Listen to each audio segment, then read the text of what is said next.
Hello, ladies and gentlemen. Today we are going to be covering Jada Pinkett Smith, most well known for keeping Will Smith on a leash, cucking him, and forcing him to go slap Chris Rock up on stage. Oh, wow! Wow! Will Smith just smacked the shit out of me.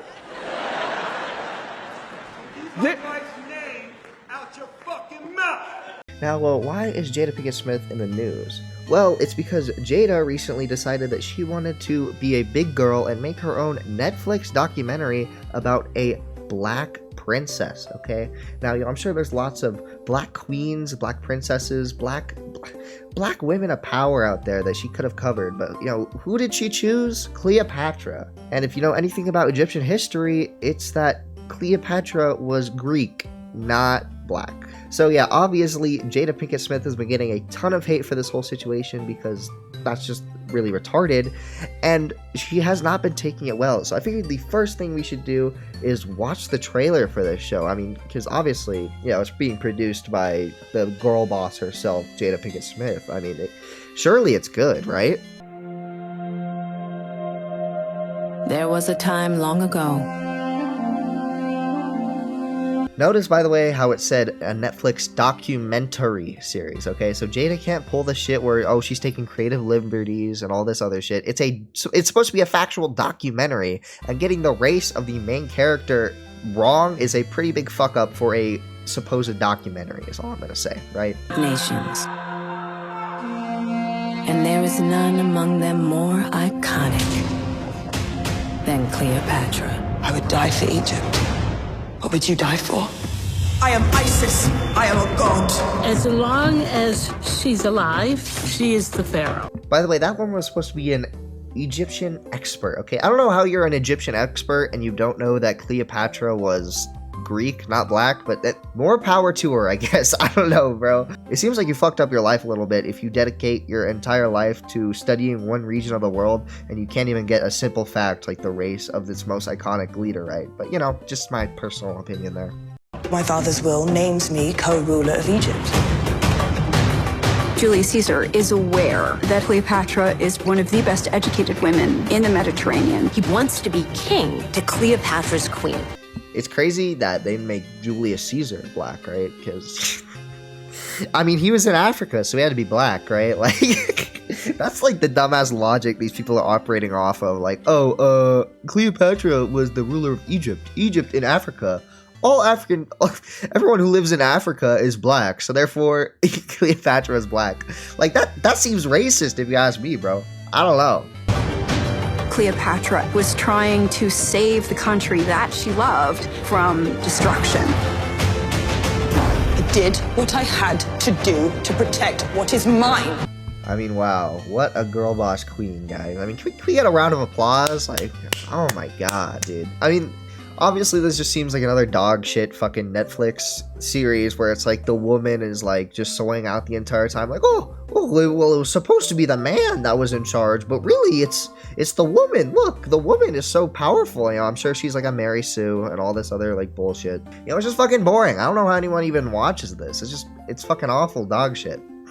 Honestly, Netflix should give me a series. I would produce a great TV show. This is a woman exercising power.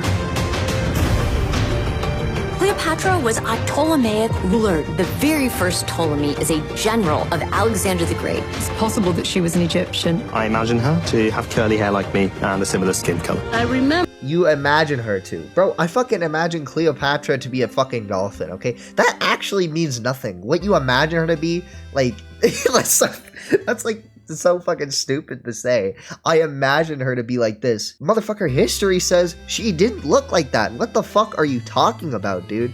Like, these people live on another plane of delusion. I don't know how you could be this fucking stupid. I remember my grandmother saying to me, I don't care what they tell you in school, Cleopatra was black. Well, I'm really glad that's what your grandma said, but actual scientists and historians have proven she was Greek. I don't know what the fuck you're talking about, lady. What the hell is wrong with you? She has become an icon. I am a god. Queen of Kings. Queen of Kings, yes, Queen, yes. It's so boring. This is what happens when you give like millionaires who know nothing about producing a series the chance to produce a series just because they're married to a famous actor, right? It ends up shit. That's what this is. It's shit. It's shit entertainment. Nobody wants to watch this. There's a million creative people out there who would have loved the chance to create a Netflix documentary. There's a million people who would have done a better job. But just because Jada Pinkett Smith is married to Will Smith and is in some position of power in Hollywood, she gets to make this absolute dog shit, and we all have to sit through it. It's fucking awful. And you know, we get called racist if we don't sit through it, and we don't call out this like fucking dog shit bullshit, right? It's all just cancer. That's the end of that's the moral, right? It's cancer. Her story resonates with every woman.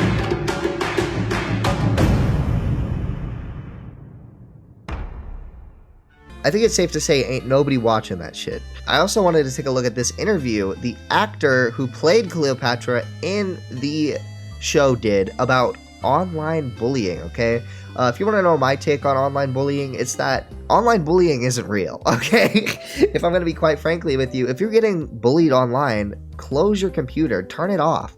You know, turn off your phone for a while, go outside. It's really that fucking simple.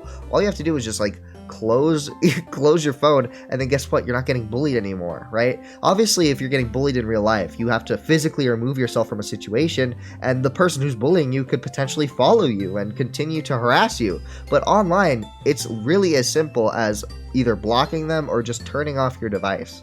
I don't understand how anyone complains about online bullying, but I mean, let's give her the benefit out. Let's see what this black queen has to say.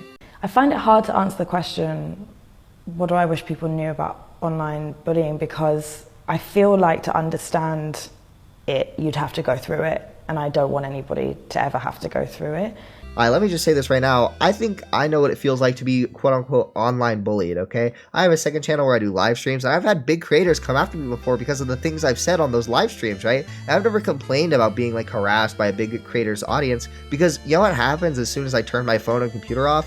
All those mean comments those people left go away. They don't exist anymore, right? And that's what you need to understand, okay? So I've been quote-unquote online bullied, so I guess I would understand it by this person's logic. I do wish that people, or I hope that people understand that on the receiving end of that trolling and that bullying is a human being, someone with thoughts, feelings, hopes, desires, fears, you know. All the emotions that you feel are the emotions that that person on the receiving end feels, and it's a lot. Then log off. I actually just don't know what else to tell these people aside from just log off. Don't fucking feed into it. Log off. Go touch grass. Like, there's nothing else to say. So my name is Adele James, and I am an actress. I ended up being trolled quite viciously and quite of a very racist nature, a lot of it, most of it. It was very difficult, certainly in the beginning, and I think probably the main reason for that was it just makes your world incredibly small. You feel like you're just kind of living on a screen. Then shut the screen off. What are you talking about? Like, you want to be a big girl, you want to be a big actor lady who's famous and all these Netflix TV shows. Log off then, bro. Like, what are you talking about? You're like famous. You've been in this Netflix documentary. You can go to a million fucking parties. Why are you living on their screen? There definitely is also a lasting impact, I think, with anything like that. You know, I'm more cautious about how I want to use social media. Not to say that I want to be driven off of it by any stretch of the imagination, but if social media is causing you this much stress, you should be driven off of it, because obviously it's not fucking healthy for you, right? If social media is causing you so much stress where you have to like feel like you have to do this interview like talking about online bullying, then obviously you just need to log off and like delete it forever, right? It's really that simple. My self-care tips would be immerse yourself in things that bring you joy. You know, I write in a little notebook. It's got all these lovely penguins on it. I write in this little notebook 2 things in the morning and 2 things in the evening, most days, just that I like about myself. And they're different every day, or sometimes they're the same. Doesn't really matter, but when I'm not feeling great, that's really nice for me to look back through, and it always makes me feel better in the moment. So this person's advice to dealing with online bullying is not to simply log off of the internet like I've been espouting throughout the video, but it's instead to write 2 nice things about yourself in a journal every day. I mean, wow. Like, oh my god. My message to young people who are going through anything similar would be, you're not alone. You aren't alone. There are people who love you, who want to support you, who live in the real world and exist in the real world, and those are the people to reach out to connect with. Anybody that you trust, I would implore you to reach out to them and get the support that you need. It's also really important to report people, because what that is illegal. What? Bro, being mean to fucking millionaire celebrities on Twitter is not illegal, bro. It's funny. That's what it is. Because while you're sat up in your mansion fucking doing jack shit for millions of dollars every day, normal people are out working jobs, and all you can do, all you fucking asshole rich people can do is like complain and bitch and moan constantly about, oh these online trolls, right? You fucking deserve it. You have like the easiest life ever. I don't understand how you could be complaining right now, dude. It's crazy. If you're a young person who's thinking about writing something on the internet about somebody else, I would just charge you to stop for a second and just have a think about what the impact might be of what it is that you're about to write. I think the impact of calling you retarded is it's really funny and I laugh about it. Alright, ladies and gentlemen, that's going to wrap up today's video. I hope you all enjoyed, and please consider leaving a like and a subscribe, and I'll see you guys later. Bye-bye.